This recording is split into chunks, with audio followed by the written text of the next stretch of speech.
Welcome to IT Management. Welcome back, hopefully. You've seen this series of videos before.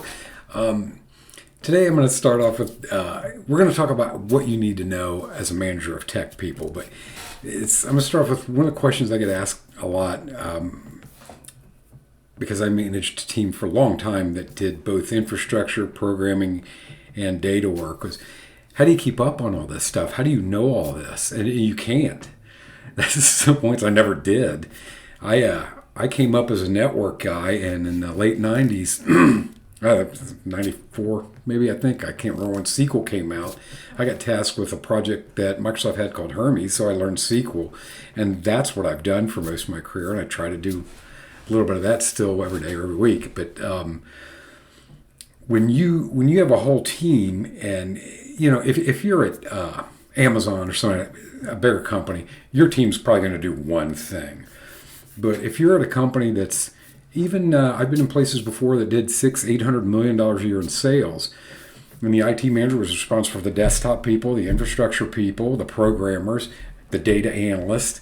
So you're not going to be expert on all that. But what you do have to do is understand where the tools your team use fit. So, and where that gets really tough is when you're managing a couple of data analysts. So, you're worried about maybe moving stuff to the cloud, and you got to know what Ansible and Terraform are, and what Azure SQL is, all these different things. And then the next meeting is with 2 or 3 data analysts, and they're doing things like regression models or random forest classifiers and scikit-learn maybe. You can't let that stuff go over your head. You can't be oblivious to it.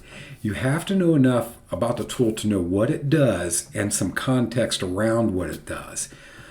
So to do that, if you're like me, and I'm pretty sure you are, what you've done before is you go out and try and find these videos. What is Ansible?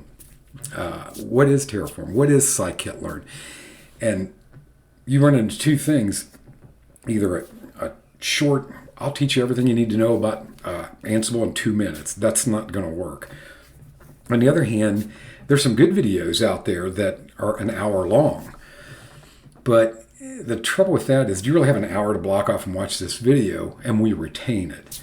So the best way to handle this is, and this is something I'm thinking about working on, is try to find videos of about 10 minutes, and don't just stick with one. It's try to find 2 or 3 of those, block them off somewhere, block off 10 minutes, maybe read a blog about it or something, and try to put, it's fairly easy to understand what the tool does. You can learn that pretty quickly in a 10-minute video. What's a little bit more difficult in a 10-minute video is to find actual context for when to use this tool. And so you want to be able to do that so that you know, or can at least ask your team insightful questions. And from time to time ask, well, why aren't we using this? I see a lot about this coming up. And the other thing it does is it allows you to know, if you keep up on this stuff a little bit, it allows you to know when you've got a group of resume builders in your team. And you see this all the time. Boss, we really need to get this tool in. And you look around, that tool's only been out a year or 2. From what you see, you don't know quite how it fits in the projects you're doing or into your infrastructure. Don't be afraid to hold off on that. Say, hey, we'll look at that. Let me look at it and learn a little bit more about it.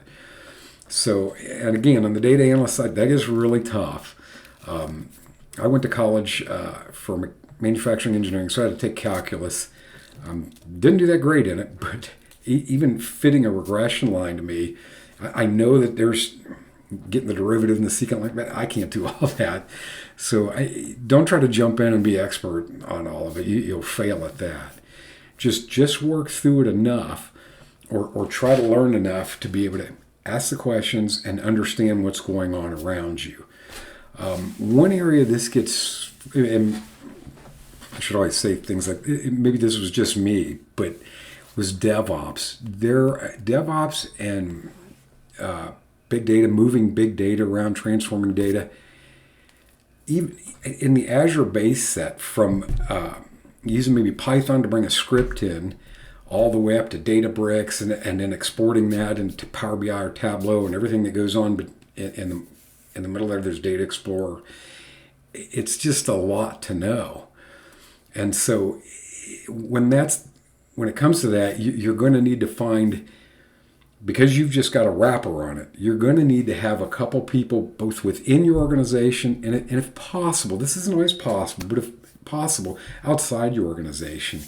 And it can be as easy as finding some of these groups on LinkedIn and chat back and forth there every once in a while. And you'll find that every once in a while, if you come into something where you really don't have the time or inclination to put a lot of effort to figure out what this product is, you can ask that group. Have yourself a group of just kind of casual advisors on this stuff where you can get real firsthand, hopefully even face-to-face on the phone, discussion going about it. That's always helped me out a lot. I had a couple friends who did the same thing I did, and we were able to talk, and there were things I would never tell my team that they're working on this, and say, oh, yeah. I'd have to scramble back and say, okay, what the hell's going on here? So the bottom line, you don't really need to know every single detail. You certainly don't need to be an expert on it. You don't need to even be able to have to look at it on a screen and know what it is. All you have to know is what it does. Again, that's the easy part. And then the really hard part, and what you'll spend most of your time, is figuring out the context for it. So, and another reason you want to do that is you'll see it's not just resume building. You'll run into this all the time too. And this is why you have to do this is your team will get comfortable, or somebody on your team maybe will get comfortable, and they want to use this same tool over and over and over. I see this a lot in a tool called SSIS within SQL Server. It's called SQL Server Integration Service. And what it does is allows you to, let's say, load an Excel spreadsheet, make some changes to it, and load it into your SQL Server. And it's pretty good at that. But Python is really good at that. And there are some people, if they've done SSIS for 5 years and they did SQL Server before that and they're not programmers, they'll be a little afraid to try out this new tool. But if you understand what the tool is and you can explain to them, hey, if you learn this, it's going to help us a lot. It's going to make you faster at what you're doing. So that's where you have to keep up on all of it. Again, don't dive in too deep, but understand the bits and pieces. So that one, you can help put the thing together from a big picture. And two, so that when you're project management sometime or you're designing stuff or you're making new decisions about what direction you're going to go, you can ask insightful questions of your team and you can understand what they're saying at some of these meetings. Nothing's more frustrating as a manager than have 8 people sitting in front of you talk for a half an hour and you have no idea what the hell they were talking about. So that's kind of it. It's you don't have to be expert, and you don't even have to be good enough to use it. You don't even have to be useful with it. Get a wrap around what it does, and then get a bigger wrap around that, or when this tool should be used, and maybe how. Hope that's helpful. We'll be circling back to this topic over the next few videos, and even on down the line, I'm sure, because it's a big issue, especially in the mid-market. Really, companies, like I said, under $1 billion in sales struggle with this same thing. Thanks for watching, and we'll see you on the next one.